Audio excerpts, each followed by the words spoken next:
Live India 24 channel में आप सभी का बहुत बहुत स्वागत है। आइए सुनते हैं मोटिवेशनल स्टोरी आशा और निराशा। एक दूध वाले के यहाँ दो मेंढक रहते थे।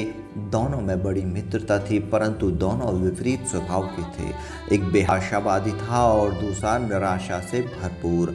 आशावादी मेंढक अपने मित्र को जीवन में आशा का महत्व समझाता, परंतु उसका मित्र उसकी बात को हंसकर टाल देता था। उसका मानना था कि जो होना है वह होकर रहेगा, अपनी ओर से किसी तरह का प्रयत्न बेकार है। एक रात दोनों खेल रहे थे, वे खूब उछल कूद मचा रहे थे। इसी क्रम में वे अचानक छाछ के बर्तन में जा गिरे। रात होने के कारण किसी की भी नज़र उन पर नहीं पड़ी। बाहर निकलने के लिए वे जितना हाथ पैर मार रहे थे, उतना ही गाड़ी गाड़ी छाछ में फंसते जा रहे थे।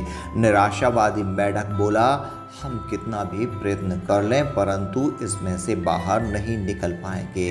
अब शरीर को ढीला छोड़ देते हैं और मृत्यु को शांति से गले लगा लेते हैं।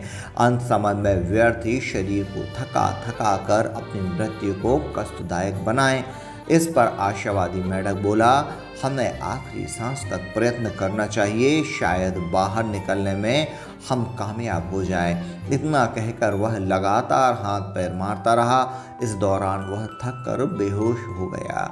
इसके होश में आने पर सवेरा हो चुका था। उसने अपने आप को छाछ के ऊपर मक्खन की सतह पर पाया। इस मेंढक के लगातार हाथ पैर मारने से छाछ में मक्खन बन गया था। उसी से मेंढक की जान बच गई। उसने हर तरफ गौर से देखा कि उसका मित्र कहाँ है, परंतु उसका मित्र तो नीचे मरा पड़ा था। उसने बिना कोई प्रयत्न किए शरीर को ढीला छोड़कर बच पाने की आशा भी छोड़ दी थी और मृत्यु का ग्रास बन गया था। आशावादी मेंढक को अपने मित्र की मृत्यु पर काफ़ी दुख हुआ। अब उसके जीवन में आशावादी दृष्टि का महत्व और भी बढ़ गया।